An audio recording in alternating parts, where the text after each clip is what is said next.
Telkomsel aja, itu udah dugaan saya membuat rugi gitu loh. Ini mau diulang lagi ya, keledai aja nggak akan jatuh 2 kali di lubang yang sama.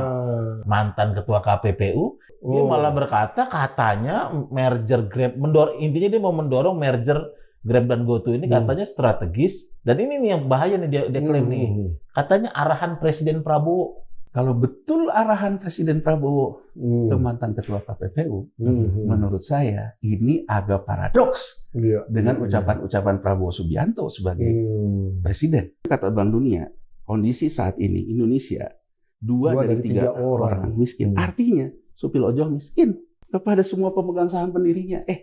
Anda nih kita bukannya nggak tahu cuan. Udah keluar, udah exit gitu loh. Terus Anda udah dapat uang segitu. Tapi orang yang Anda kapitalisasi, yang disebut ekosistem digital, tetap eksploitasi, tetap miskin. CEO Danantara keceplosan ngomong. Pandu mengatakan bahwa dia sudah kaya, dia make money, yang dia sebut pertama Shopee, kedua Gojek. Pandu bisa balikin ya 6,4. Kan kata dia make money from Gojek. Itu dulu pertanggungjawaban terhadap duit Telkomsel yang sudah nyebur di saham GoTo. Harus ada yang bertanggung jawab. Pelanggaran hukum tetaplah pelanggaran hukum, perlu diusut secara hukum.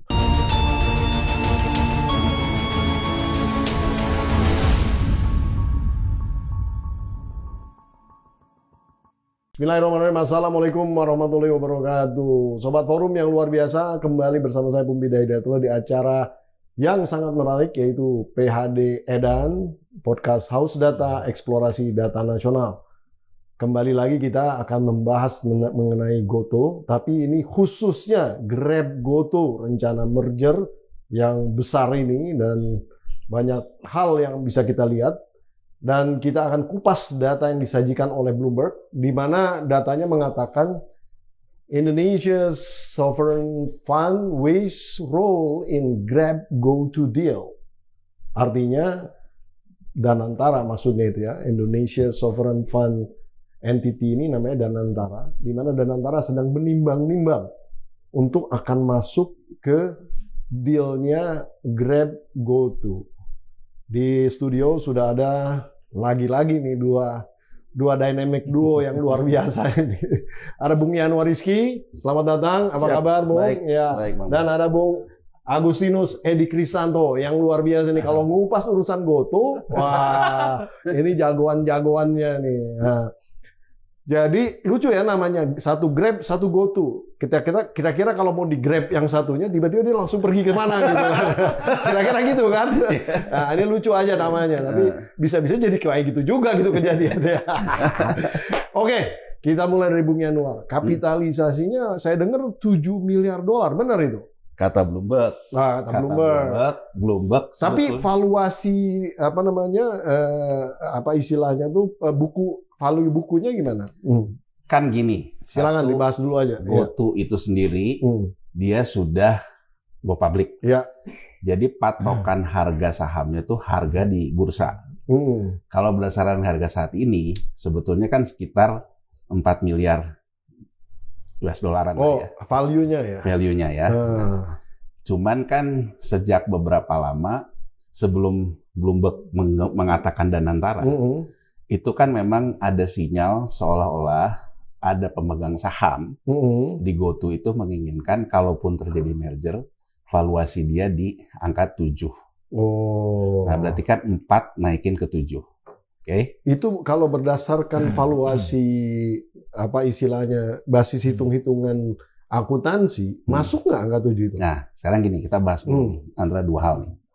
Kalau berdasarkan standar akuntansi, ya Bang Pompi ya, standar akuntansi terkait dengan perusahaan-perusahaan yang mengkapitalisasi goodwill, revaluasi goodwill itu hanya bisa dilakukan ketika terjadi business combination. Dalam hal ini merger, tapi dengan pola akuisisi. Corporate action. Corporate action. Jadi seperti saya bahas di awal, bahwa kuncinya ini perusahaan jualan aksi korporasi. Grab ya. Grab sendiri yang dalam hal ini Grab Holding. Grab Holding ini kan dia punya Grab di Filipina, Grab di Vietnam, punya Grab Indonesia, di Indonesia PT Grab Teknologi Indonesia. Pengendalinya adalah Grab Holding.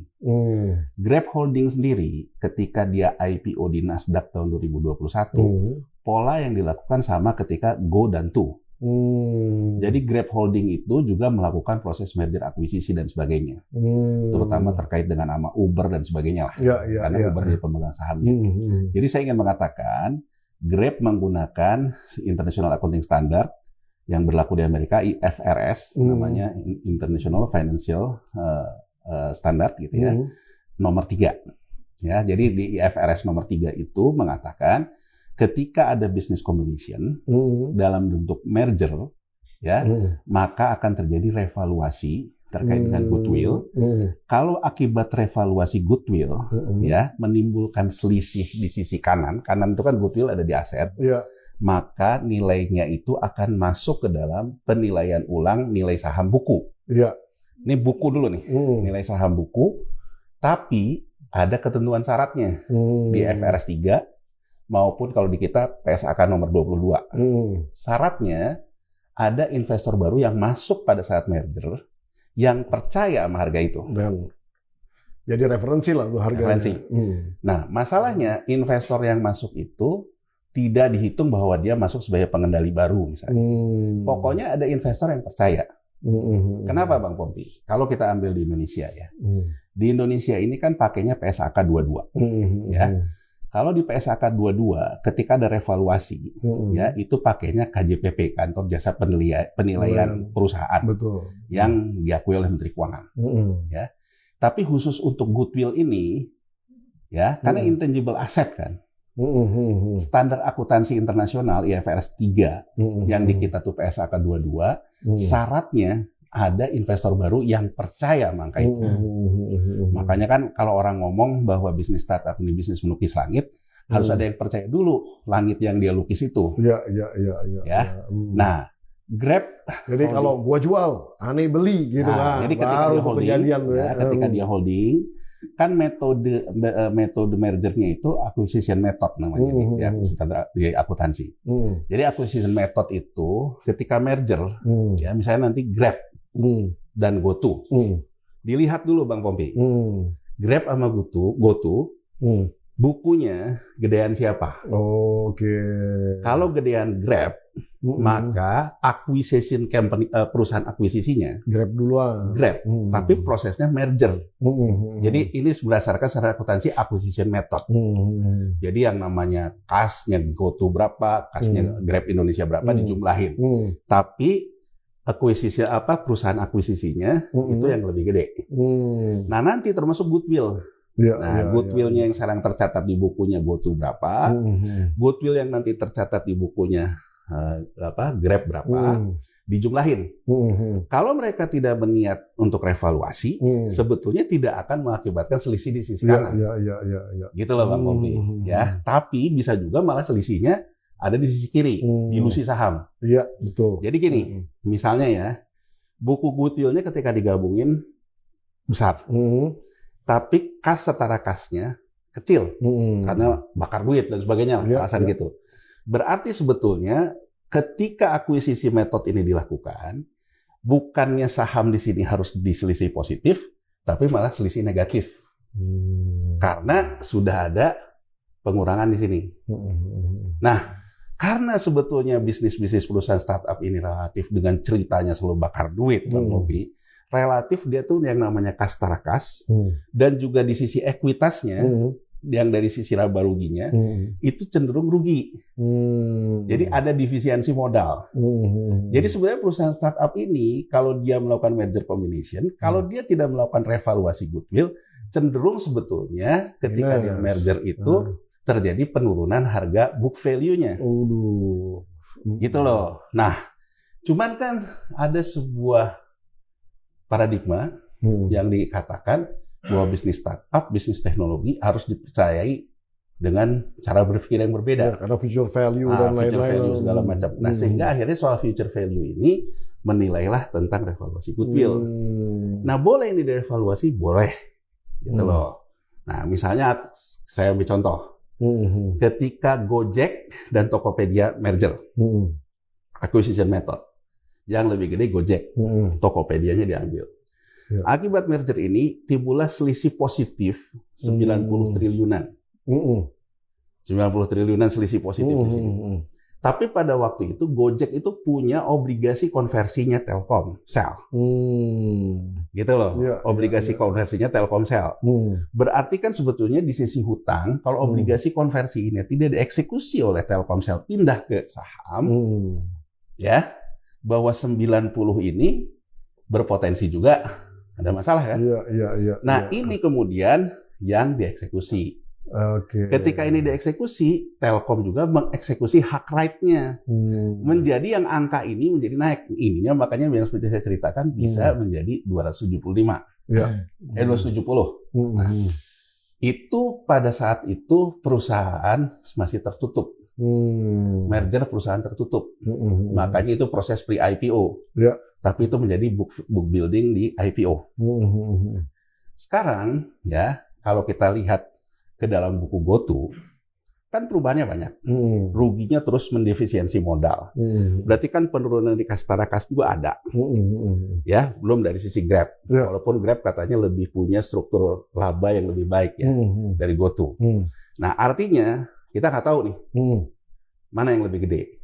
Tapi karena yang mau masuknya Grab Holding, menurut saya pada akhirnya yang akan gede itu adalah Grab-nya sebagai akuisisinya.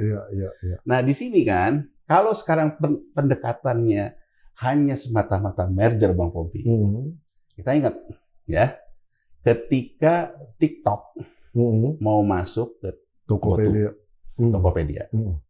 TikTok mengatakan dia tidak tertarik terhadap GoTo-nya. Dia hanya tertarik terhadap Tokopedia-nya. Oke? Tokopedia kemudian di-spin off lah oleh GoTo. Masuk ke dalam racanya TikTok. Kan valuasinya ada naik. Makanya lu dibilang harga Tokopedia berapa. Tapi uangnya nggak ada, Bang Pompi. Itu semata-mata valuasi Tokopedia, valuasi buku Tokopedia yang di-spin off oleh GoTo masuk ke dalam bukunya TikTok. Betul. Siapa yang kemudian mendapatkan nilai tambah goodwill karena memasukkan Tokopedia? TikTok. Iya, betul. Nah, GoTo nggak dapat duit di situ. Selain dia mungkin dapat bahwa kalau Tokopedia untung, tapi kan nggak untung-untung. Ya, nggak dapat duit. Hal yang sama sebetulnya akan terjadi kalau merger ini alamiah antara Grab dan GoTo. Nanti akan dihitung. Pemegang saham GoTo jadi berapa, pemegang saham Grab jadi berapa. Nah, saya melihat intensinya ada keinginan dari pemegang saham GoTo ini bahwa dia divaluasi lebih dari harga market value saat ini. Jadi berbeda betul situasinya ketika merger Go dan To, karena dua-duanya perusahaan tertutup. Kalau sekarang Grab, dua-duanya terbuka. Ya, dua-duanya terbuka. Dan kalaupun juga sekarang mau diambil GoTo ada patokan harga pasarnya. Patokan harga pasarnya berapa? Ya, tergantung di pasar. Tergantung di pasar dalam proses ini. Dan kemudian ada aturan juga di OJK. Nanti akan dicari. Kan gini, aturannya di OJK, ini kan semua baru rumors. Kalau aturan di OJK, kalau dia ada niat merger ini, harus satu RUPS dulu. Ya, sebelum RUPS harus diajukan dulu keterbukaan informasi. Rencana mergernya gimana, skema mergernya gimana, dampaknya apa dan sebagainya. Nah, begitu RUPS, pemegang saham ada hak minoritas yang selalu dilindungi oleh Undang-Undang Pasar Modal. Pemegang saham minoritas, misalnya setelah dia lihat membaca sebelum RUPS, saya keberatan terhadap merger ini. Maka ada dua opsi. Kalau kalah suara, berarti pemegang saham minoritas ini harus di tender offer. Yang keberatan harus dibeli sahamnya karena dia keberatan terhadap proses merger. Ya kan? Artinya, maksud saya, kalau sekarang narasinya dikemukakan misalnya, terkait kalau Grab Indonesia dengan GoTo ini nanti soal iklim persaingan usaha, ya menurut saya, kalau pemerintah memang menginginkan ada tetap dua operator, ya pemerintah bisa pakai sahamnya Telkomsel. Untuk mengatakan pemerintah keberatan. Benar. Ya kan, pemerintah keberatan terhadap proses merger itu. Ya sekarang untuk balikin uang Telkom yang 6,4 triliun itu kan gede banget. saya ingin mengatakan bahwa hak tawar pemerintah tinggi sekali itu ya. Nah, saya ingin masuk ke sini gitu. Nanti mungkin Agus bisa lebih membahas lebih jauh dari sisi media ya. Ini menurut saya ada dua kemungkinan. Memang Danantara sudah speaking, udah ngomong-ngomong, atau memang didorong agar Danantara mengulang cerita ketika Telkom masuk. Kebutuhan terhadap Danantara apa? Lebih kepada kebutuhan pemegang saham yang ada di GoTo. Ya, kenapa? Kalau misalnya pemegang saham yang di GoTo menginginkan katakan saja nilai valuasi GoTo itu menjadi 7 miliar, berarti kan Danantara akan masuk di harga itu. Iya. Percis ketika dulu Telkom melakukan hal itu. Kemudian saham siapa yang diambil? Kalau cerita waktu Telkomsel masuk, saham Treasury. Saham Treasury beli dulu saham para pendiri. Iya.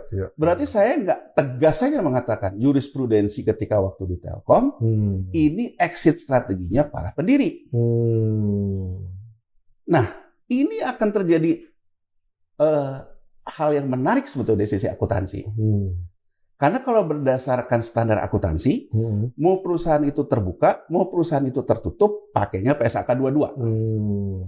Nah, apa yang akan terjadi? Yang akan terjadi ketika nanti misalnya ada adjusted price, harga teoritisnya, itu diumumkan bahwa akibat merger ini, katakan harga teoritisnya 150 gitu. Bahkan harga di pasar 65 misalnya. Maka tidak akan terjadi penyesuaian harga di bursa, Bang Pompi. Jadi bursa hanya diberikan informasi akibat terjadinya proses merger ini, harga bukunya menjadi 150, terserah pasar merespon. Nah, tapi kan ini akan menjadi sesuatu yang menarik. Karena informasi ini akan mengangkut insider trading, informasi orang dalam, orang yang mau goreng, dan sebagainya. Nah, yang jadi menarik, kalau Danantara membeli, katakan di harga agar tercipta harga 150, beli di mana? Beli di market. Ini saya men-challenge dari awal ke OJK. Karena OJK waktu Telkom diam aja. Ini akan menjadi case study yang sangat menarik sebetulnya kalau dilaksanakan. Karena ini perusahaan terbuka. Kalau mau dilakukan transaksi di luar bursa, terhadap harga bursa, berarti terjadi selisih harga antara transaksi bursa dan transaksi luar bursa. Betul. Bagaimana perlindungan investor minoritas? Termasuk diantaranya Telkomsel, Telkom, dan udah di situ ya. Udah di situ juga. Nah, saya ingin memberikan konteks, berarti kan di sini ada banyak konflik kepentingan. Dan yang paling penting ini loh Bang Pompi, saya ingin mengatakan, yang nggak boleh itu transaksi benturan konflik kepentingan. Dan ingat loh, begitu dia transaksi ini merger sudah terbuka, kompleksitas terhadap transaksi benturan kepentingan itu menjadi sangat kompleks. Jadi kita patut memberikan batu uji betul terhadap OJK dalam proses ini. Dalam proses siapa yang main rumors, main nggak di sahamnya, siapa yang mainin informasi, main nggak di sahamnya, pemegang saham pendiri menikmati apa, ini menjadi kompleksitas. Nah, pada akhirnya Bang Pompi, mungkin nanti Agus bisa lebih ini ya, berapa sih sebenarnya kira-kira revaluasinya? Saya ingin mengatakan 6,4 triliun, Bang Pompi. Telkom sudah membukukan impairment 4,7. Danantara ingin mengulangnya. Nah, saya ingin mengatakan rada-rada nggak masuk akal tuh ya. Cara berpikirnya dari segi apapun itu sulit tuh ya. Dan di berita justifikasinya ini, di berita ini, Danantara melakukan pembicaraan ingin masuk dalam proses merger Grab dan GoTo as minority. Berarti sama ketika dulu Telkomsel. Ya, portofolio doang. Saya ingin mengatakan dalam undang-undang korporasi, dalam standar akuntansi, investasi dibedakan, pengendalian dan portofolio. Kalau pengendalian, berarti saya ingin mengendalikan usaha. Saya punya niat pembangunan lah segala macamnya yang sekarang narasinya. Mohon maaf nih, walaupun sesama supir bus nggak boleh saling mendahului, tapi saya juga perlu memberikan kontra-argumen terhadap teman-teman, ya kan, sesama pengamat yang mengatakan bahwa ini penting untuk ekosistem digital. Kalau penting terhadap ekosistem digital, ini sudah gagal. Karena ketika Telkomsel lewat Telkom masuk 6,4 triliun pun, itu bukan saham pengendali. Itu saham minoritas, jumlahnya cuma 3%. pengendalinya tetap SoftBank dan sebagainya kan. Kecuali ya kalau misalnya kita ingin mereview itu, Danantara bilang, saya ingin pakai saham yang lama, yang punya Telkom, yang sekarang juga ada kontrol Danantara. Saya top up deh sedikit, tapi saya minta bahwa ini saya pengendali. Bisa nggak? Bisa. Orang punya saham 1% mengendalikan bisa. Asal suruh pemegang saham terima kan. Jadi saya ingin mengatakan, kan pemerintah bisa ngomong, saya nggak setuju merger ini. Rayu, oke, merger terjadi ya. Tapi saya ngontrol. Dan harganya nggak usah pakai dimakap-makap, harga market aja. Berapa gitu harga market sekarang gitu loh. Langsung masuk kan? Di level itu. Artinya meng-average juga harga saham yang dipegang sekarang oleh Danantara lewat Telkom yang 6,4 yang dulu beli 270, di average dengan sekarang beli harganya misalnya 60. Di average kan mungkin turun nanti ke 100. Itu kan juga mengurangi kerugian impairment di Telkom. Benar nggak? Tapi saya bisa masuk ke situ, syaratnya saham merah putih. Saya pengendalinya. Saya mengendalikan kebijakan, saya mengendalikan segala macam. Keren tuh ya kalau kayak gitu. Kalau kayak gitu, saya masih bisa mengatakan langkah Presiden Prabowo betul sesuai misi Danantara. Bahwa Danantara itu adalah alat bangsa ini untuk membangun. Alat bangsa ini untuk tidak uangnya lari ke asing. Alat bangsa ini untuk memerdekakan perbudakan negaranya. Dan Pak Prabowo sering mengatakan bahwa rakyat kita miskin dan sebagainya. Bang Pompi, terlepas dari orang berargumen angka standar kemiskinan Bank Dunia itu ketinggian. Tapi kata Bank Dunia, kondisi saat ini Indonesia 2 dari 3 orang miskin. Artinya Supil Ojo miskin. Saya ingin mengatakan kepada semua pemegang saham pendirinya, Anda nih kita bukannya nggak tahu cuan. Udah keluar, udah exit gitu loh. Terus Anda udah dapat uang segitu, tapi orang yang Anda kapitalisasi, yang disebut ekosistem digital, tetap eksploitasi. Iya, tetap miskin. Dan saya juga ingin para pengamat kita gentle membahas ini. Kalau ini buat ekosistem digital, apakah ekosistem digital kita membenarkan perbudakan modern? Iya. Jadi mungkin saya sampai situ dulu, biar diterusin sama Agus. Kita mantap ini. Punchline-nya udah dapet ini ya. Bu Agus, 7 miliar dolar dari 4 miliar dolar. Ngitungnya gimana tuh kira-kira? Maksudnya siapa yang kira-kira akan percaya untuk naruh barang segede itu di situ? Kira-kira lah ya.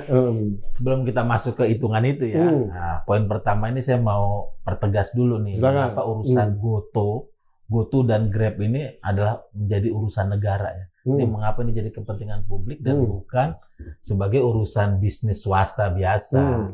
Setidaknya ada 3 hal nih yang perlu kita lihat kenapa ini jadi urusan negara. Pertama, ada uang negara nyangkut di situ. Yang Telkomsel 6,4 triliun yang mana tadi sudah disebut bahwa Telkomsel itu menguasai kurang dari 3% saham lah. Ya. Kedua, berkaitan dengan isu berita yang hangat hari-hari terakhir ini mengenai merger Grab dan GoTo. Ingat di situ ada unsur persetujuan KPPU. Wah, yang diberitakan adalah bahwa Grab merger ini membutuhkan setidaknya ada otoritas KPPU di sana, artinya butuh penegakan hukum persaingan usaha oleh KPPU. Yang juga di hari-hari terakhir ini saya amati, ini lucu nih, ada seorang mantan ketua KPPU yang dia berkomentar tidak nyambung gitu loh. Dia malah berkata katanya merger Grab intinya dia mau mendorong merger Grab dan GoTo ini katanya strategis, dan ini nih yang bahaya nih dia klaim nih. Katanya arahan Presiden Prabowo. Waduh. Dia ngomong bahwa merger Grab dan GoTo ini adalah arahan. Tahu dari mana dia arahan? Namanya ada hasil rapat. Berdasarkan undang-undang persaingan usaha nggak boleh 75% market cap ya di. Dia ngomong begitu tuh. Artinya klaim kan. Yang ketiga ya jelas tadi kita disebut Danantara ya. Danantara dikabarkan mau masuk sebagai investor di entitas hasil merger tadi. Nah, Itu konteksnya. Nah, kedua, kita perlu lihat angka 7 miliar, angka sekian miliar dolar valuasi ini munculnya dari mana? Rumor ini munculnya dari mana? Jangan-jangan dari langit lagi. Kalau saya amati, sebelum Bloomberg ini nongol berita ini, yang Danantara masuk, setidaknya itu bulan Mei itu, awal-awal Mei itu, diberitakan oleh Reuters. Jadi sumber Reuters mengatakan bahwa terjadi, atau Yanuar tadi bilang, Kang Yanuar bilang speaking lah, pembicaraan awal Grab dan GoTo. Nah, di berita yang mengutip sumber Reuters itu disebut bahwa nilai entitas merger ini adalah 7 miliar. 7 miliar US dollar. Harganya valuasinya GoTo.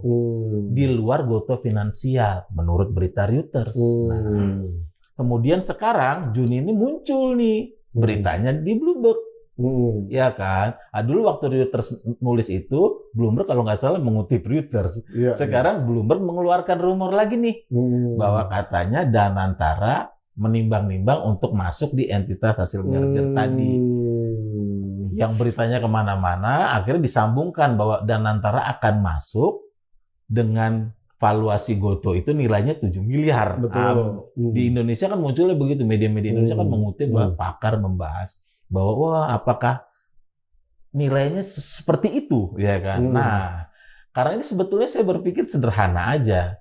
Baik GoTo maupun Grab ini kan perusahaan publik. Artinya nyata, kita bisa lihat, siapapun bisa ngelihat, nggak butuh ilmu yang tinggi-tinggi. Nggak usah pakai hitung-hitungan lah ya. Lihat harga pasar aja. Tuh, GoTo penutupan hari ini tuh 68. Ya naiklah 3%. Grab penutupan sekarang turun 4,6 US dollar. US itu ya. Kalau harga GoTo sekarang 68 dan total saham beredarnya itu sekitar 1,1 triliun lembar, kita bisa hitung-hitung tuh dengan kurs 16,5 lah.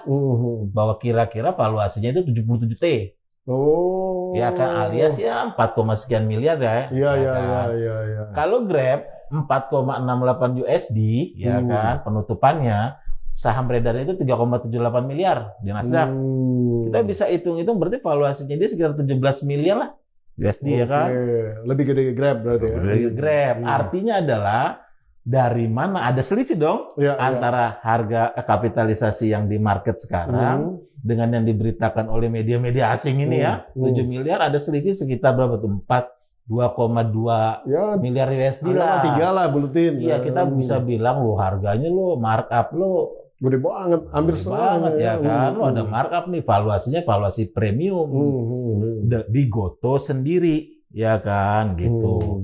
Artinya memang nggak usah kita lihat jauh-jauh. Wah, ini jadi berita yang dimunculkan oleh media-media asing ini harganya udah lo markup 7 miliarnya. Ini kalau ditelisik lebih jauh lagi, dulu sebelum ini beberapa tahun lalu lah, kalau nggak salah pas COVID itu, merger Grab GoTo ini juga marak. Waktu itu juga angkanya muncul. Iya. Di valuasinya GoTo itu 9. Wah, lebih gede malah. Dulu. Kalau nggak salah Financial Times tuh yang tulis itu tuh. Jadi media-media asing ini bukan hanya mendorong merger, bukan hanya mendorong, tapi juga nyebutin angka gitu loh. Iya. Nah, yang mana itu kan sebetulnya mudah di-track kalau kita tahu ada yang chart dan sebagainya loh. Ini kita baru lihat dari istilahnya harga yang ada di chart ya, nyata ya. Kita belum ngomong misalnya kita singgung sedikit Danantara ya. Statement terakhirnya CEO-nya Danantara, Doni Oskaria di majalah Tempo ya, bahwa ada 2 hal loh yang dia benci loh. Di dalam investasi, dunia investasi. Satu, dia katanya nggak suka namanya perusahaan yang fundamentalnya buruk. Ya nggak bagus fundamentalnya. Kedua, dia nggak suka kalau ada yang rekayasa buku laporan keuangan. Nah kan cocok tuh. Saya jadi bertanya tuh iseng-iseng. Jadi maksudnya aja. cocok apa nih?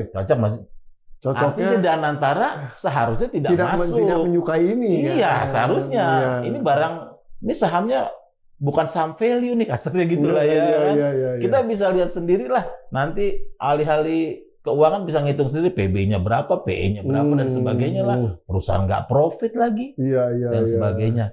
Itu saya mau jelaskan konteks kalau kita ngomong tentang kapitalisasi pasar. Nah, poin yang berikutnya yang penting adalah sebetulnya dari seluruh rame-rame ini, riuh-riuh ini apa sih yang dipengenin? Ya simple, karena ini urusannya dagang saham ini nggak ada urusan sama kepentingan nasionalisme lah. Kalau menurut saya rakyat miskin ini lah, dagang saham. ada tuh ya. Yang mereka cari oleh para investor itu simple, termasuk venture capital simple ya, cuan. Mereka mau untung. Ya, segede-gedenya lah. Segede-gedenya dengan usaha sekecil-kecilnya. Iya. Nah, urusan saya sekarang mungkin dengan kita semua di sini karena ini kaitan dengan negara, cara untung lo itu melanggar kepentingan masyarakat umum enggak? Nah, ini yang kita jaga kan?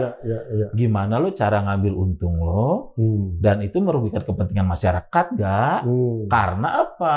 Karena kasarnya waktu lo masuk Telkomsel aja itu udah dugaan saya membuat rugi gitu loh.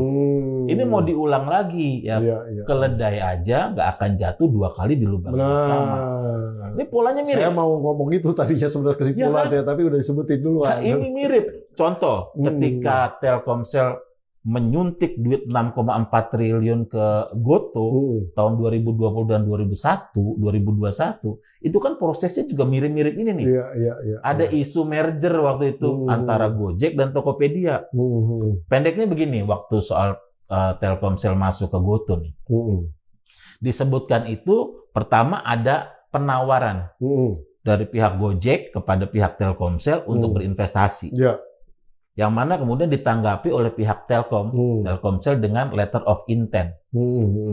Di surat minat ya kan. Berikutnya dibuatlah struktur kesepakatan, struktur dealnya ini adalah pertama berupa obligasi konversi yang nilainya 150 juta USD dan hak opsi yang 300. Artinya 450 juta USD sekitar 6, triliun sekian lah. Untuk obligasi konversi itu tenornya tuh 3 tahun. Ya kan, tanpa bunga tuh waktu itu. Transferlah 150 juta itu sebagai obligasi konversi. Kemudian ramai rumor bahwa akan terjadi merger antara Gojek dan Tokopedia. Rumor inilah yang memicu Telkomsel mengeksekusi hak opsi tadi yang 300 tadi. Yang seharusnya tenornya 3 tahun, tapi dia eksekusi baru 1 tahun. 300 juta. Jadi total Telkomsel menginjek ya kan 150 plus 300, 6,4 T. Waktu itu terjadilah revaluasi kan karena ada aksi korporasi seperti dijelaskan Kang Yanuar tadi. Dari harga nominal Rp1, saham pendiri Rp1, harganya jadi 270 saat itu. Itu pun berarti untungnya udah berapa kali lipat tuh? 270 ya. 270 kali. Nah sekarang 68 dengan cara yang sama ya kan? Dengan rumor-rumor merger ini dengan cara yang sama. Mereka mau ambil untung 2 kali gitu loh. Mereka akan lebih untung kalau merger ini terjadi. Dan berbahayanya adalah kalau pola yang sama terulang, inget loh, Danantara akan beli di harga pucuk loh. Karena valuasinya udah dibikin markup, udah valuasi premium.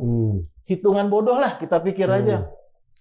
Kalau diturutin semua skenario ini, Goto valuasinya 7 miliar USD minus tanpa Goto Finansial ya. Terus yang kedua Grab valuasinya 17. 17 tambah 7 24 miliar USD. Hitung aja kalau masuk misalnya Danantara 5% itu udah 20-an triliun. Jadi yang terjadi adalah ini ada dalam tanda petik ya dugaan saya permainan narasi yang tricky. Trikinya apa? Triknya begini. Contoh, berita terbaru hari ini adalah Grab itu menawarkan obligasi dia. Nilainya 1,28 miliar USD. Obligasi konversi sekitar 20-an triliun ya kalau dengan kurs rupiah. Mirip-mirip kan dengan harga itu kan. Nah, jualannya adalah kenapa obligasi ini menarik kepada investornya adalah ya karena ada kemungkinan merger dengan Goto. Sehingga kalau ini merger akan menguasai mayoritas pasar di Indonesia, pasar di Asia Tenggara dan sebagainya, sehingga memungkinkan dia perusahaan ini berkompetisi dengan Shopee lah misalnya kan. Itu jualannya Grab. Goto kenapa dia markup valuasi premiumnya ini jadi dalam tanda petik masuk akalnya jualannya nasionalisme. Yang kita udah bahas itu ilusi aja lah ya. Iya kan. Pertama jualannya nasionalisme ini loh sebegitu berharganya Goto, makanya ini valuasinya premium. Dan mereka saat ini sedang butuh persetujuan KPPU. Sehingga menurut saya Danantara diojok-ojok masuk itu sebagai stempel aja supaya ada faktor lokal-lokalnya lah. Iya. Ini urusan orang dagang aja, nggak ada urusan pengendalian apa saham sekian minoritas mengendalikan apa. Jadi kalau Danantara masuk ke dalam skema permainan ini, maka dia akan terjebak kepada ilusi masa depan dan markup valuasi premium tadi. Jadi ini Telkomsel jilid 2, bahkan lebih parah lagi, gitu. Walaupun nanti skemanya mungkin nggak sederhana ini, akan teknisnya, tapi secara umum permainan jebakannya seperti itu, Kang Pompi. Oke. Ini luar biasa nih analisa-analisnya nih. Langsung masuk ke data di heart-nya, di jantungnya gitu kan. Nah, yang saya mau tanyakan adalah kalau kita lihat di balik gitu ya. Katakanlah Danantara memposisikan diri sebenarnya untuk menyelamatkan basis yang ada di Telkomsel tadi yang 6, sekian itu 6,4 triliun itu. Artinya sekarang kan dia di impairment-nya ada kan 4, sekian triliun tadi gitu kan. Nah, jadi kalau Danantara masuk dan ini kejadian mergernya kejadian, apakah mungkin ini sebenarnya ngangkat derajat kerugian yang tadi itu, jadi hilang kerugiannya karena valuasinya tiba-tiba jadi naik. Ini maksudnya orang-orang awam seperti saya ini kan bisa aja untuk menyelamatkan itu gitu niatnya, bisa aja nanti skenario itu dimunculin. Nah, menurut Bung Yanuar dan Bung Agus ini gimana kira-kira? Oke, saya komen di situ ya. Pertama, di podcast kita sebelumnya itu ada yang komen ya, ada di menit ke-7 wawancara Chief Investment Officer Danantara SWF, siapa itu? Pandu Sahrir, yang komen mengatakan di menit ke-7 di video YouTube wawancara ini CEO Danantara keceplosan ngomong.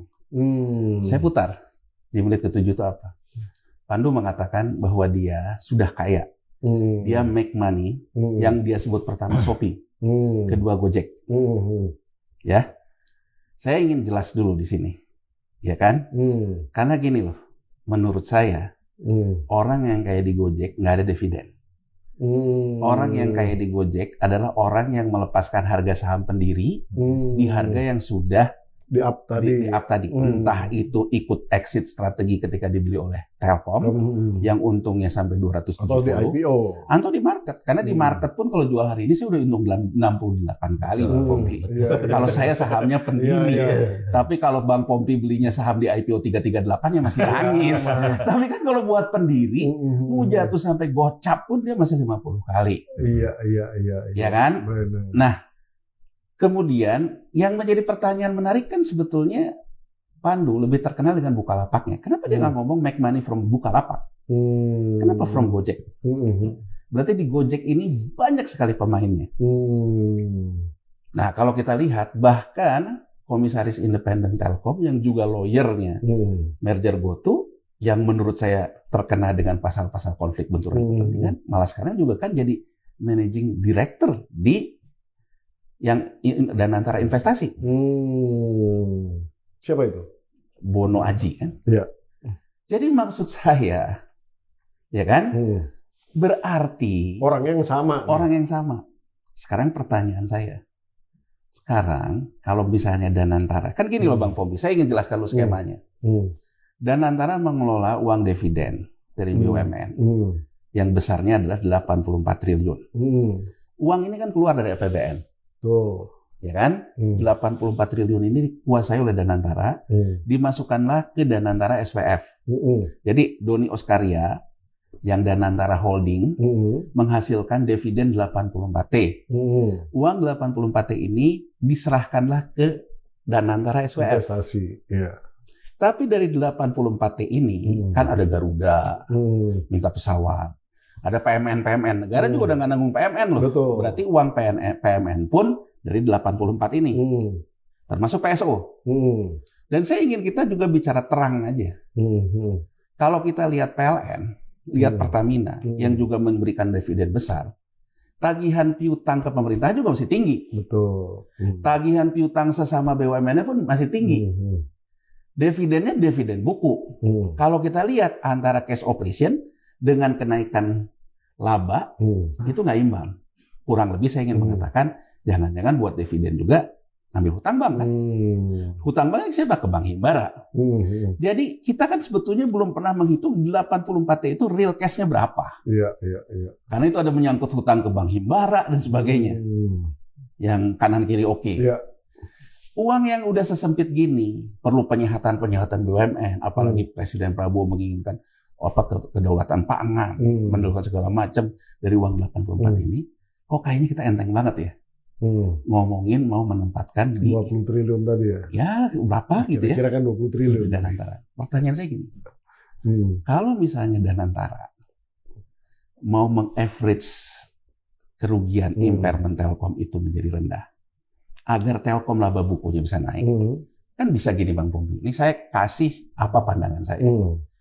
Pandangan saya, kalau itu yang mau dilakukan, berarti Danantara ngambil nih sahamnya GoTo dari Telkom, transaksi induk dan anak, gitu loh, transaksi induk dan anak. Jadi artinya benar-benar dikeluarin dari Telkom. Toh sekarang juga sudah diimpair 4,7, berarti Telkom mengimpair lah 6,4, ya kan? Tapi transaksi ini diambillah menjadi bagian, katakan aja transaksinya antara anak dan holding lah.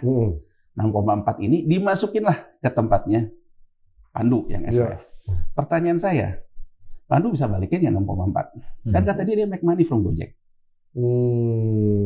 Itu dulu. Kalau dia bisa balikin, gua kasih 4 jempol sama jempol kaki gua. Ya kan gitu loh. Jadi kan sebelum kita bicara, kalau dia bilang strateginya, oke, gue strateginya masuk lagi, gue top up, ya gue tahu lah gitu ya bahwa salah satu manajemen portofolio adalah average. Apa harus masuk dalam proses mergernya? Enggak. Kalau saya biarin aja mereka merger dulu. Nanti harga di bursanya berapa? Baru ambil. Kalau perlu goreng turun ke bawah gitu sampai ke berapa. Bahkan kalau bisa nge-short, nggak boleh aja. Katakan Bang Pompi ya, katakan aja sekarang ini deh. Katakan tujuannya kayak begitu. Tujuannya ingin meng-average down itu. Ya, merger nih. Saya katakan aja, ini kayaknya kalau buat merger nih bakal naik nih. Kan saya bisa sekarang.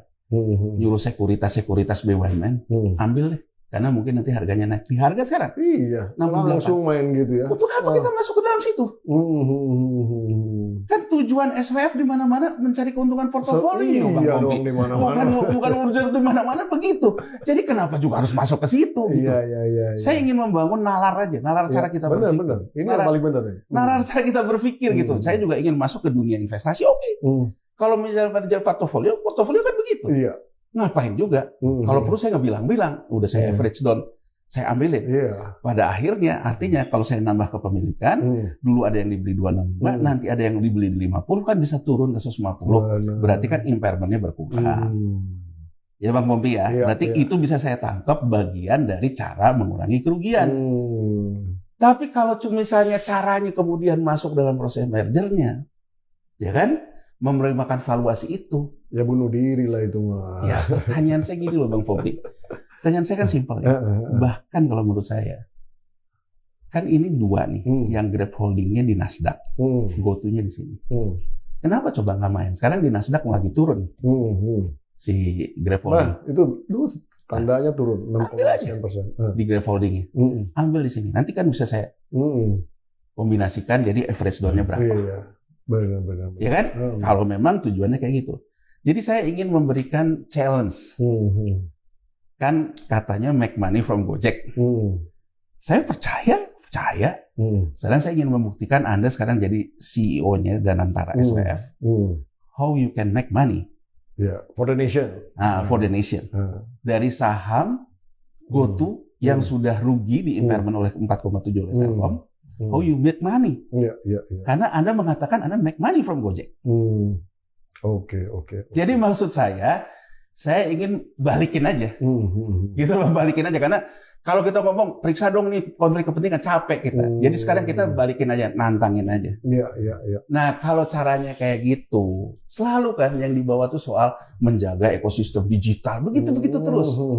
Padahal kita data segala macam gitu. Jadi, menurut saya, pertanyaan Bang Pompi tadi simpel aja jawabnya. Kenapa juga kita harus masuk di proses mergernya? Iya, main dari sekarang aja ya. Bahkan kita bisa mengatakan gini, kalau sekarang saya mau main isu nih Bang Pompi. sebagai pemegang saham minoritas, Telkom nggak setuju tuh sama mergernya, kan turun dua-duanya harganya. Iya. Begitu turun saya beli. Kan ngapain juga kita? Gaya Donald Trump lah ya, main di depan kurva ya. Donald Trump. Coba Bang Pobi, nih lihat nih. Saya karena Bang Pobi ngomong Donald Trump. Saya lihat Donald Trump diwawancara di TV kan. Dia ditanya soal konfliknya sama Elon Musk. Donald Trump tuh sepele aja tuh ngomongnya. Dia bilang gini, bahwa dia membutuhkan yang namanya interest rate itu turun. Jadi kurang lebih dari wawancara itu, saya menangkap pesan bahwa Donald Trump memang menginginkan US dollar itu sekarang turun jatuh dengan beragam isu dia. Kita pernah bilang, kalau Elon Musk serius, dia udah tuntut tuh si Donald Trump ke SEC, ya kan, dengan segala macam pasal. Tapi kalau tidak dituntut, termasuk juga dulu waktu dia main insider trading waktu tarif, kan saya pernah bilang di podcastnya Bang Pompi, kalau Cina serius tuntut aja ke SEC, tapi nggak pernah ada yang nuntut kan. Artinya as a nation itu pilihan Bang Pompi. Sekarang kalau Presiden Prabowo yang dikatakan Agus dalam tanda petik arahan, menurut saya arahannya goreng bawah aja. Iya kan, kalau perlu kita hajar pakai isu, goreng bawah, itu Trump. Jadi artinya meskipun kita ngelihat dia negatif football, tapi dia doing for the nation. Benar. Kalau kita ini seolah-olah, waduh ngomongin melangit-langit, tapi nation nggak dapat apa-apa. Bahkan supir ojolnya tetap miskin gitu loh Bang Kobi. Nanti bocor lagi. Bocor. Jadi jangan sampai gini loh. Saya mungkin ingin mengatakan Pak Prabowo jangan sampai ini cuman dulu. Kan gini nih, yang menarik kan, di GoTo ini kan sebelum ini Boy Thohir mundur nih, ya kan? Kesan saya, jangan sampai ini kesannya, kalau dulu ada konflik kepentingan, sekarang ibaratnya ganti pemain doang. Jadi ibaratnya kalau dulu saya ngelihat yang ini, oh enak banget ya dapat duit ya, tapi saya tidak menegakkan aturan main, saya kemudian kamu keluar deh, giliran saya sekarang. Oh, mainnya sama modusnya. Sama. Nah, saya ingin mengatakan kepada Presiden Prabowo. Presiden Prabowo kan juga banyak dikatakan oleh orang capital market negatif terhadap capital market. Dia bilang capital market judi, tidak membuat orang di desa kaya. Nah, menurut saya, kalau betul arahan Presiden Prabowo ke mantan ketua KPPU, menurut saya ini agak paradoks dengan ucapan-ucapan Prabowo Subianto sebagai presiden. Jadi kalau menurut saya, kalau Presiden Prabowo juga ingin arahannya mengambil pengendalian, pasti dia akan menggunakan instrumen untuk mengambil pengendalian. Saham itu harus dirubah jadi saham pengendalian. Ya nggak? Nah, jadi menurut saya Bang Pompi, simpel aja cara ngelihat ini. Jadi di dunia investigasi di pasar keuangan, karena saya memang dulunya kerjaan saya ini, selalu pertama itu follow the issue. Ikutin isunya. Setiap isu saya mapping, Bang Pompi. Ini si A, si B ngomong ini. Ketika dia ngomong, apa dampaknya terhadap harga saham? Apa dampaknya terhadap aksi korporasi? Oke. Setelah itu, apa yang harus dilakukan? Follow the money. Kenapa Bang Pompi? Saya nggak bosan-bosan ngomong. 3 hal. Afiliasi, transaksi konflik benturan kepentingan, ada yang diuntungkan, ada yang dirugikan. Jadi menurut saya, sepanjang saya menganalisa berdasarkan kejadian yang ini, ada yang diuntungkan. Exit strategi. Para pemegang saham pendiri. Siapa yang dirugikan? Pemegang saham publik. Bang Pompi, kenapa ini harus main isu? Baik Grab maupun GoTo yang dijelaskan oleh Agustinus tadi. Sekarang Bang Pompi, harga 68. Coba lihat market value-nya. Untuk nyari, orang tuh kan udah kapok bawa GoTo. Tapi kalau GoTo ini dibawa lagi sama isu bahwa Danantara akan masuk, retailnya berburu lagi. Ada lagi dia pembelinya gitu loh Pak Pompi. Jadi ini sebetulnya memang dagang saham gitu loh.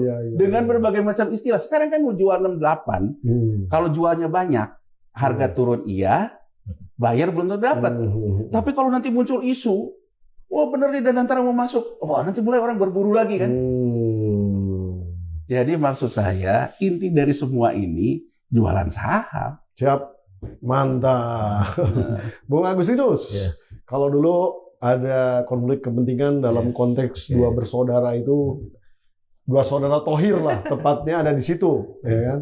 Sekarang mungkin porsinya Erik udah nggak terlalu bisa ya walaupun sih ada pertanyaan terkait dengan Pandu ya, karena Pandu sendiri yang bilang nggak apa-apa, itu satu hal, maksudnya kan nggak ada lagi. Terus kemudian Boy juga udah keluar. Nah, pertanyaan saya sebenarnya siapa sih yang diuntungkan gitu kalau ini deal ini kejadian. Nah, tempo hari kita udah bahas, Bung Agustinus sudah ngeliat ada North Star, ada yang lain-lain disebut gitu kan. Nah, apakah pemain yang sama juga masih berpeluang di dalam konteks mendapatkan keuntungan lebih banyak lagi nih dalam urusan deal yang baru ini? Silakan. Menurut saya begini, pertama kita perlu lihat dulu perspektif kita tentang apa itu yang disebut untung. Apa sih itu keuntungan? Apa itu keuntungan dalam sebuah entitas bernama perusahaan? Ada dua jenis ya, ada pemegang saham sebagai untung dari dividen dan ada untung dari capital gain ya, selisih antara harga jual dan harga beli. Pertanyaan yang sering ditujukan ke saya juga adalah hari-hari terakhir ini kan kalau nanti dengan segala macam isu yang ramai hari ini akan potensial menaikkan harga saham. Iya, persis yang saya omongin tadi, kan? Untuk nyelamatin si Telkomsel juga. Pertanyaannya kita logika. Harga beli Telkomsel 270. Sekarang harga 68. Harga IPO 338 lebih parah lagi. Logikanya, untuk balik ke harga modal aja butuh upaya 100%. Belum untung loh. Untuk balik ke harga modal 270 aja butuh upaya berapa kali lipat dari harga sekarang 68. Dari sisi harga ya. Itu capital gain. Yang kedua dari sisi dividen. Ini udah berapa tahun sejak Telkomsel mengakuisisi 5 tahun, hampir 5 tahun, artinya bukunya kan merah. Kita bahkan PE rasionya nggak bisa kita hitung karena labanya belum ada. Ya kan, yang ada malah valuasinya dibesar-besarkan lewat isu seperti ini. Keuntungannya tidak. Secara valuasi ini buruk, secara value ini saham yang buruk lah. Secara fundamental? Secara fundamental saham buruk. Dengan silakan hitung aja dengan indikator apapun lah ya. Buruk. Nggak menghasilkan untung berarti rugi. Artinya ngapain kita bicara keuntungan lagi? Jadi agak kurang tepat kalau kita bilang nanti kalau begini akan menaikkan harga begini. Enggak sesederhana itu. Faktanya saat ini adalah duit Telkomsel 6,4 triliun nyebur di situ. Telkomsel beli 270, sekarang harganya 60-an di perusahaan yang rugi. Yang entah kapan dia akan untung kita nggak tahu. Jadi benar-benar harus dipisahkan antara satu sisi narasi pemberitaan di media yang nggak bebas nilai ya, nggak bebas kepentingan ya, dan bisa juga titipan kan ya. Juga titipan yang saya duga bisa jadi ada kemungkinan seperti itu. Terus yang kedua poin yang diperhatikan adalah kita harus lihat ya fakta bahwa ada pihak yang bermain dua kaki. Dalam hal ini dia bertindak sebagai pemegang saham pengendali baik di GoTo maupun di Grab Holding sendiri. Contoh, ini ada dua yang posisinya ganda ya, SoftBank dan Mitsubishi itu juga. Mitsubishi itu ganda tuh. Tapi mari kita lihat SoftBank yang kepemilikannya cukup signifikan porsinya baik di GoTo maupun Grab. Ya kan? Dia dalam posisi pengendali, artinya dia dalam posisi sangat-sangat strategis untuk tahu posisi dua pihak. Untuk mengetahui rencana-rencana kesepakatan yang akan dibentuk dan sebagainya. Dua kaki. SoftBank. Kalau kita lihat SoftBank misal dalam kasus GoTo, dia kan sebagai pemegang saham pendiri juga yang artinya awalnya satu rupiah itu ya.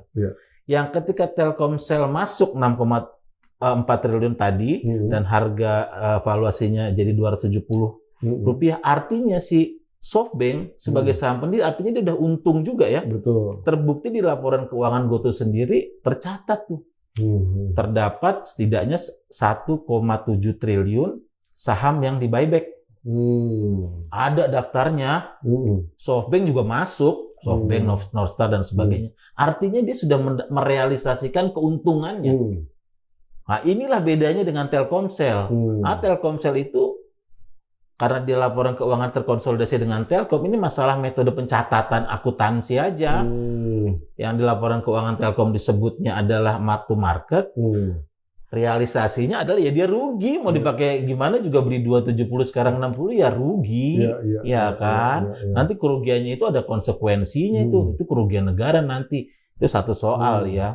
Artinya saya mau lihat posisi yang ada rencana dari para pemain besar Big Fish yang ada di dua kaki ini, baik di GoTo maupun Grab dalam berbagai isu dan rencana aksi korporasi ini. Salah satunya SoftBank. Iya. Itu yang paling bakal cuan besar tuh ya. Iya. Kejadian ya. Pertanyaannya cuannya bagaimana ya? Mungkin kita juga nggak bilang wah ini ada duit tunai semua sekian ya. Tapi valuasinya naik. Ya valuasinya naik ya kan. Dia tentu menginginkan valuasi di GoTo naik ya kan. Di Grab juga naik sehingga dia bisa istilahnya share swap lah.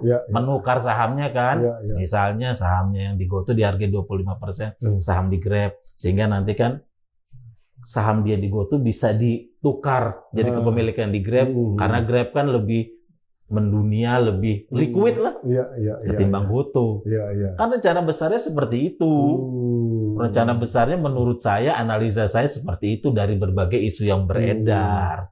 Sehingga ramailah berita per hari ini itu mau dibikin Grab itu mengeluarkan obligasi. Jualannya sama seperti saya bilang tadi, jualannya kalau ngambil GoTo kita akan jadi yang terbesar nih di Asia. Betul. GoTo jualan nasional. Ya, dua sisi mata uang yang sama karena ada posisi itu. Posisi SoftBank itu signifikan sekali.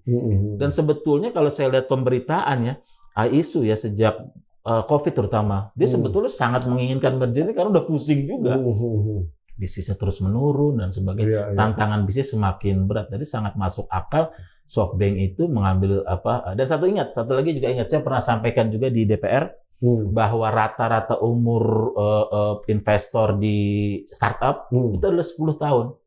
Jadi ketika GoTo itu kan berdiri secara akta 2015, sekarang udah 2025. Jadi rata-rata 7 sampai 10 tahun itu mereka harus exit. Merealisasikan keuntungannya. Ini jadi udah hamil tua nih SoftBank nih. Mereka buru-buru mau exit.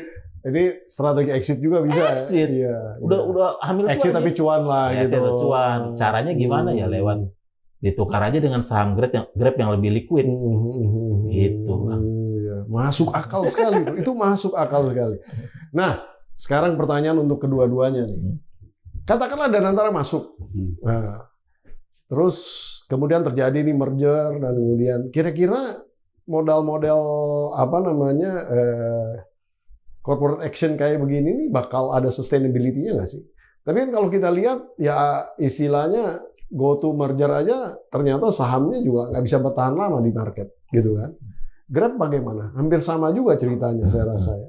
Nah, apakah kita masuk di dalam konteks yang diomongin oleh si Bloomberg ini, kalau Danantara itu, ini kan kalau misalnya pakai logika yang sama, sebenarnya mau nyebur aja gitu kan.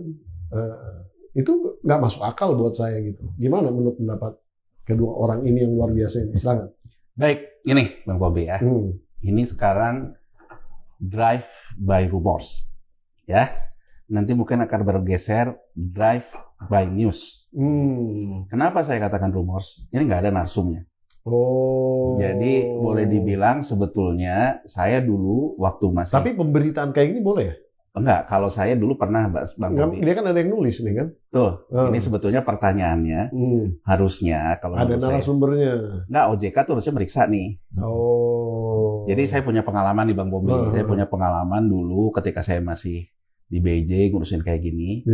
Ada satu wartawan lah gitu ya. Nulis terus nggak ada narsumnya. Tapi dia seolah-olah ini akan begini. Nah, karena memang news dan rumors termasuk dalam parameter alert dalam pengawasan transaksi bursa, dia muncul terus kan. Muncul karena juga ada pola kaitan dengan transaksinya. Sampai akhirnya kita panggil nih si wartawan ini, ya kan? Dan memang ada narsumnya. Ternyata dia juga memang pegang banyak. Gitu loh. Nyangkut lah bahasanya tuh, kalau bahasa orang-orang di market tuh nyangkut lah. Dia ngangkat sendiri barangnya dia. Jadi dia punya persepsi dulu bahwa begini ngambil, nyangkut ke bawah terus, dia coba recovery, nge-up sendiri pakai isu gitu. Nah sekarang kalau kita telah, ya saya nggak tahu ya mekanismenya. Ini sebetulnya rumors ini di-create oleh Bloomberg Research atau memang ada yang create. Kan itu dua hal yang berbeda. Tapi kita tidak bisa berasumsi ke sana. Nanti akan berangkat ke news. Ke news itu ketika memang sudah ada narsumnya. Oke? Apa yang ingin dikerek? Ketika rumors ini, dia sebetulnya ingin meningkatkan lagi demand di bursa, baik pun terhadap saham GoTo maupun di Nasdaq terhadap saham Grab, ada demand orang untuk mulai akumulatif buy saham GoTo maupun akumulatif buy saham Grab untuk beli di bawah. Kalau nanti merger kan mungkin akan terjadi valuasi, apalagi isunya kalau Danantara akan mengurang kayak Telkomsel, akan ada revaluasi lagi. Nah, kenapa bisa itu terjadi? Seperti saya bilang tadi, kalau buat pendiri, ya jual 68 pun dia udah untung 68 kali. Tapi cari pembelinya kan nggak gampang. Jadi sebetulnya dia sekarang exit pertama yang dia lakukan drive by rumors. Oke. Saya analisa memang. Ini harus diperiksa. Jadi jangan nuduh. Betul, saya analisa. Tapi saya juga punya pengalaman yang drive by rumors. Ternyata saya pernah temukan ketika dulu saya masih bekerja sebagai pemeriksa transaksi bursa. Saya pernah. Itu kena sanksi? Oh, ada dong. Cuman apa sanksinya? Sanksinya itu kan terkait pidana ya. Cuman kan ada sanksi itu di Undang-Undang Pasar Modal itu ada sanksi yang boleh pengganti pidana. Kalau nggak berat-berat biasanya dikasih denda, administrasi, denda dan sebagainya lah. Gitu ya.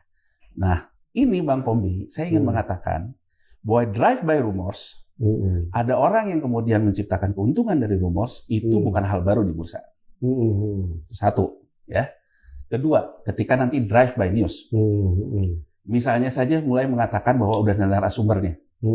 Dan antara menarik minat. Ini akan meningkatkan lagi demand. Orang mulai FOMO. Wah, jangan sampai telat nih. Masuk dari sekarang. Karena nanti kalau divaluasi sama Danantara, harganya tervaluasi. Revaluasi baru. Muncul. Ya jual lagi. Oke? Nah, kemudian drive by corporate action. Begitu corporate action terjadi, dan Danantara misalnya masuk, mengkopas apa yang terjadi waktu dulu di Telkom, yang ini exit nih. Katakan aja mungkin ke harga 150, nggak bisa ke harga 170 lah, 270. 150, udah 150 kali. Exit pakai saham treasury. Begitu harga di bursa, kan tidak bisa karena udah perusahaan TBK. Ya, di bursa dikatakan bahwa ini 150. Tapi kemudian katakan saja, makanya pertanyaan saya, kalau ini nanti masuk Danantara, transaksinya di mana? Katakan aja transaksinya Danantara itu yang masuk di harga revaluasi itu, transaksi crossing di luar bursa. Ada di transaksi crossing di bursa. Angkanya katakan di angka reval. Orang yang di pasar reguler ini akan coba ngejar Bang Pompi. Dia dapat lagi, jual lagi. Nah, pertanyaan Bang Pompi, kenapa nggak sustain? Karena setiap harganya baik drive by rumors, drive by news, drive by corporate action, dia juga ngelepasin sahamnya yang banyak. Harga nggak pernah tahan. Karena kalau begitu demand pembelinya naik, dia guyur terus, ya harga turun. Jadi menurut saya ingin mengatakan berapa saham beredarnya? Besar. Berapa pendiri ini pengen exit? Kalau dia selalu mengatakan exit, nggak akan pernah sustain, akan turun terus. Jadi kita boleh berdebat. Kalau ada pihak exit, sebenarnya pada yang lain juga pengen exit kan, gitu kan. Kira-kira logikanya gitu kan. Kenapa orang bisa sustain harga saham? Karena ada yang maintain kan. Kenapa orang maintain? Karena maintain usahanya. Ya nggak? Kalau orang yang maintain, berarti dia tidak exit. Dia tahan sahamnya terus. Ini kan selalu corporate action-nya terkait dengan jualan saham. Jadi saya singkat aja jawab, walaupun panjang penjelasan saya. Tapi jawaban saya, ini bisa sustain nggak? Enggak. Karena kalaupun juga terjadi drive by rumors, drive by news, drive by corporate action, harganya naik, selalu dimanfaatkan untuk ngelepas barang-barang saham pendiri. Exit, pasti turun lagi. Siap, luar biasa analisnya. Silakan, Bung. Kalau saya prinsipnya begini ya, pertama itu kan Danantara itu dari namanya aja kita tahu bahwa dia kekuatan masa depan. Dia ini kan lembaga investasi negara, dia tulang punggung investasi negara. Dia bukan lembaga spekulasi, dia bukan lembaga dukun, lembaga garis-garis chart, main saham begitu. Main jangka pendek lah ya. Jadi kalau dia bertindak, dia lembaga investasi negara, tulang punggung negara dalam investasi, ya berpikirlah investasi yang benar, investasi yang benar, jangan nebak-nebak harga saham, jangan bermain di spekulasi. Sama lah seperti kita berinvestasi kan, kita juga nggak mau kalau duit kita dipakai untuk spekulasi, kita menaruh di instrumen investasi yang berisiko tinggi. Sekarang begini deh, simple saja. Kita tentu akan berinvestasi di satu perusahaan yang sehat, yang pengelolanya kredibel, nggak ada hengki-pengki, ngubah-ngubah aturan. Kita tentu pengen berinvestasi di perusahaan yang sehat, untung sekarang dan seterusnya kan gitu. Ada nggak sih orang mau investasi di perusahaan yang rugi dan nggak tahu kapan mau untung? Terus kita dibuai dengan berita katanya sahamnya naik. Bagus tuh. Kayak sekarang nih. Naik 3,03%. Dari mana naiknya? Naik itu kan naik dari 60. Kan saham kan begini nih, ya kan?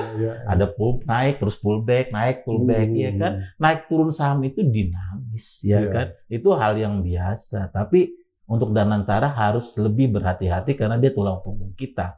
Apalagi kalau menyangkut di 6,4 triliun, logika sederhana deh. Kalau kita punya duit 6,4 triliun, kita taruh di BUMN seperti Telkomsel yang bertanggung jawab terhadap kedaulatan digital nasional. Pilih mana?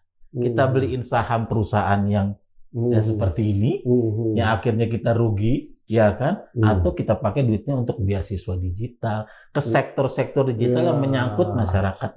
Beasiswa bagi anak-anak muda yang jago coding atau apalah kan banyak. Lebih masuk akal itu. Lebih menjaga kedaulatan digital nasional itu ketimbang kita pakai untuk beli saham. Ini beli kertas loh, beli saham dan nyatanya rugi. Nggak ada yang bisa membantah saya sampai hari ini ya bahwa ini rugi. Kita cuma dikasih berita bahwa ini untung. Nah, makanya saya peringat warning kepada Danantara. Satu, Anda bukan lembaga dukun nebak-nebak harga saham spekulasi. Satu, kedua, jangan mau dijadikan stempel. Karena tujuannya kenapa Danantara diojok-ojok masuk? Mungkin seperti saya bilang tadi, nggak selalu ini duit sekian, nggak seperti itu juga pola permainannya. Ada kepentingan strategi di depan nih, dalam misalnya mengakali aturan. Ini kan butuh persetujuan otoritas nih, dengan masuk Danantara ada stempel nih. Tentu. Padahal di dalam Danantara itu pun ada Telkomsel yang sekarang tengah merugi. Kalau saya posisi sekarang ini ngelihat, karena saya mungkin konservatif yang ngelihat perusahaannya nggak sehat dan untung dan prospeknya meragukan begitu ya. Selama ini cuma baru terdengar dari berita-berita bagusnya aja. Artinya secara kinerja perusahaan, GoTo belum menunjukkan kinerja yang baik sampai saat ini. Dan di masa depan juga seperti prospektor saya bilang, belum tentu menjanjikan profit di masa depan. Gitu. Jadi Danantara ya harus berhati-hati. Siap. Jangan terjebak ke dalam spekulasi para big fish ini, gitu. Dan masyarakat juga jangan mudah terpancing berita atau narasumber. Cek dan recheck kondisi ya fundamentalnya, isunya. Jadi lebih kritis lagi gitu loh masyarakat. Jangan sampai kita terjerat, terjerumus lebih dalam. Gitu. Luar biasa nih. Ya mudah-mudahan nih diskusi kita kali ini bisa memberikan pencerahan baru juga di dalam konteks melihat suatu corporate actions di dalam konteks startup ini ke depan. Bukan hanya ini aja, tapi yang lain-lainnya juga. Karena memang waktunya terbatas nih, jadi memang kita juga nggak bisa lebih lanjut. Nah, silahkan 1 menit 2 menit untuk closing statement. Pertanggungjawaban terhadap duit Telkomsel yang sudah nyebur di saham GoTo. Selamatkan lah ya. Selamatkan. Harus ada yang bertanggung jawab. Pelanggaran hukum tetaplah pelanggaran hukum, perlu diusut secara hukum. Karena kalau tidak diusut secara hukum, baik pidana pasar modal atau pidana umum atau pidana korupsi dan sebagainya, harus diusut dulu. Karena kalau enggak menjadi presiden. Hukum bisa dimain-mainkan atas nama kepentingan tertentu, kepentingan bisnis tertentu. Yang kedua, karena konteksnya sekarang kita ngomongin soal rencana merger nih, KPPU nih, kasarnya beginilah. Jangan gampang masuk angin lah. Karena Anda sedang diojok-ojok ya kan untuk membelok-belokkan hukum persaingan usaha ini untuk kepentingan bisnis tertentu. Yang ketiga, Danantara jangan jadi dukun investasi, spekulasi-spekulasi, walaupun kita tahu orang-orang di belakangnya juga konon ya kan investor-investor handal lah. Tapi bukan karena itu Anda dinilai sebagai investor yang bagus ya kan. Tapi tetap Anda ini tulang punggung investasi negara. Jangan berspekulasi di saham-saham yang menurut saya bukan saham yang baik ya. Gitu. Dan yang keempat, jadi banyak. Terakhir itu tadi, Pak Prabowo dia kalau konsisten sama cita-citanya untuk membela kepentingan masyarakat miskin, ya kita harus challenge omongan tadi mantan ketua KPPU. Apakah betul ada arahan Anda mengarahkan merger Grab dan GoTo yang sepanjang kita bahas ini cenderung akan merugikan, akan membuat bangsa ini sulit tuh di masa depan. Nah, gitu, Bang Pompi. Mantap, silakan Bung Januar. Ya, kalau saya simpel aja Bang Pompi. Ya, sebagai analis, ya, saya pakai data primer karena saya bukan pemeriksa. Jadi bisa saja memang saya salah, tapi saya nggak boleh bohong. Gitu loh Bang Pompi. Bahwa aturan nggak boleh bohong itu Pak, aturan hukum. Iya. Ya kan? Bahwa negara ini harus ada penegakan hukum. Tidak ada yang bisa membantah ketika proses Telkomsel dan Telkom, di situ ada hubungan afiliasi banyak pihak, ada transaksi benturan konflik kepentingan, ada yang diuntungkan, setidak-tidaknya dalam laporan keuangan GoTo sudah melakukan buyback 1,7 T terhadap pendiri, berarti ada beberapa pendiri yang sudah mendapatkan capital gain 1,7 karena harga dia tadinya satu rupiah. Ya, jadi maksud saya tegakkan hukum. Kalau hasil pemeriksaan secara hukum yang kredibel lewat gelar perkaranya, bahwa misalnya unsur yang diuntungkannya tidak terpenuhi sebagai orang yang pernah terlibat dalam remahan-remahan pemeriksaan pidana di pasar modal sebanyak kredibel, tentu saya akan menerima. Artinya ini hanya salah business judgment rule saja. Tapi saya tidak akan pernah menerima sesama bercerita. Jadi yang saya tantang OJK dan mohon maaf, dengan Danantara dilepaskan dalam kondisi tidak penyelenggara negara lagi, maka otoritasnya hanya OJK. Kalau OJK menyelesaikan kasus gelar perkara di Telkom, sampai hari ini pun tidak terlaksana, bahkan saya mempertanyakan kepada pansel OJK, dulu milihnya gimana? Karena menurut saya, OJK salah satu kewenangannya adalah litigasi. Kalau kita lihat lembaga-lembaga seperti OJK di negara-negara maju, di websitenya ada litigation release, gelar perkara. Ini boro-boro. Jadi Bapak Presiden Prabowo Subianto, kita perlu penegakan hukum. Saya hanya meminta kepada Presiden Prabowo untuk meminta OJK. Memang OJK independen, tapi Presiden sebagai kepala negara meminta OJK untuk melakukan dulu apa yang dikatakan Agustinus tadi. Gelar perkara dulu. Yang urusan Telkomsel dan Telkom. Apakah itu sudah betul-betul tidak memenuhi unsur dalam pidana pasar modal? Maaf Bang Bobi, karena setelah podcast kita, ada juga yang kontak saya. Karena menurut dia, menurut anggota DPR, ya kan, bahwa tidak ada konflik kepentingannya. DPR bukan lembaga hukum, nggak bisa menyimpulkan. Dan saya juga bilang ke yang menyampaikan pesan, kalau analis bisa salah tapi nggak boleh bohong. Kalau politisi biasa salah dan bisa berbohong kan gitu loh. Jadi maksud saya, untuk apa kita debat kusir? Iya. Ya nggak?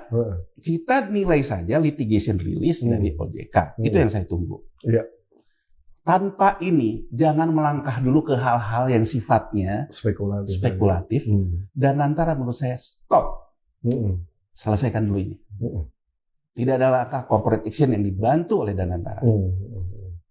Saya ingin mengatakan, Danantara, porsi 84 triliun di APBN, harusnya 84 triliun itu satu, menghasilkan keuntungan. Kalau transaksinya portofolio.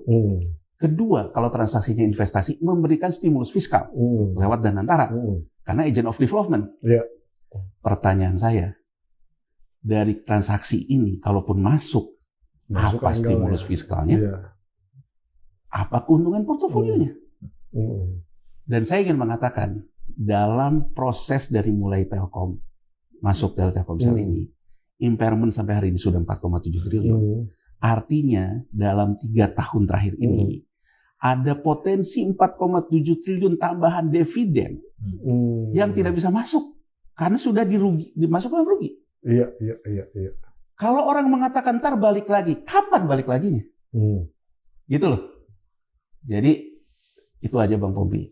Saya hanya ingin mengatakan berdasarkan nalar, berdasarkan logika. Saya ingin mendorong sebuah literasi, walaupun ini mungkin rumit. Inti dari semua ini permainan jualan aksi korporasi. Permainan standar akuntansi. Aturan mainnya undang-undang pasar modal. Jadi saya sih hanya ingin menegaskan saja. Orang boleh untung, tapi nggak boleh rakus. Pertanyaan saya, exit strategi 1,7, jangan-jangan dari investasi awal itu udah pada untung. Ya kan Bang Bobi? Ini kan rakus saja menurut saya. Ya kan? Betul. Orang boleh untung, tapi orang nggak boleh rakus. Orang boleh untung, tapi bukan jadi orang zolim. Misalnya orang zolim itu apa? Wah ini dengan merger ini menguasai pasar Indonesia. Orang yang jalanin angka-angka itu tetap miskin. Masuk yang di 2 dari 3. Iya kan 2 dari 3 itu tetap miskin.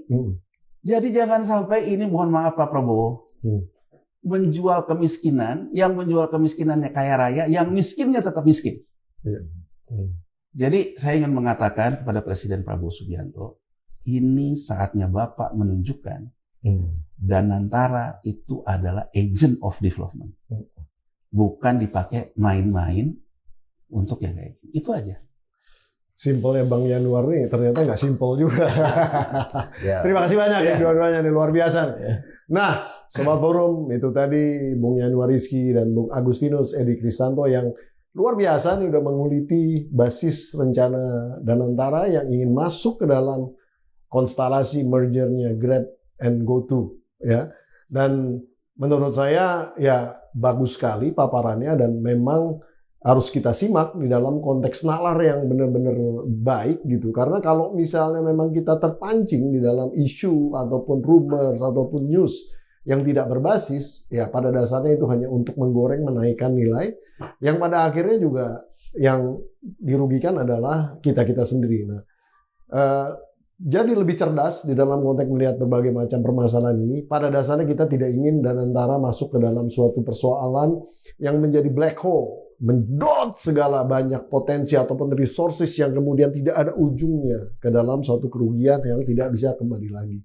Nah itu kira-kira message daripada podcast kali ini. Saya akhirnya Pompi Hidayatullah harus undur diri.